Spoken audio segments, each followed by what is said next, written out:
3 நண்பர்கள், ஒரே கனவு. வேலை தேடி ஊரை விட்டு புறப்பட்டார்கள். நகரம் சென்றார்கள். ஆனால் வேலை இல்லை. பணம் குறைந்தது. அடுத்த ஊருக்கு பயணம் தொடர்ந்தது. குறுக்கு வழி, ஆபத்தான காடு. பணத்தை பிரித்தார்கள். ஒருவன் உணவு வாங்கினான், ஒருவன் தண்ணீர் வாங்கினான். 3வது நண்பன் பழைய துணியும் எண்ணெயும் மட்டும் வாங்கினான். இருவர் சிரித்தார்கள். இது என்ன அறிவு என்று கேலி செய்தார்கள். இரவு வந்தது. காடு இருண்டது. உணவின் வாசனை, விலங்குகள் வரும். 3ஆம் நண்பன் எச்சரித்தான். பயந்தபடி விலங்குகள் வந்தன.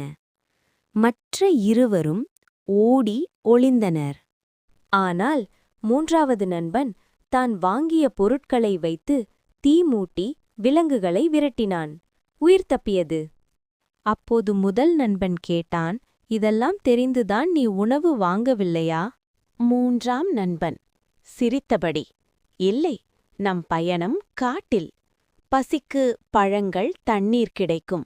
ஆனால் ஆபத்துக்கு உதவி கிடைக்காது. பயணத்தில் மட்டுமல்ல, வாழ்க்கையிலும் தேவையானதைத்தான் வாங்க வேண்டும்.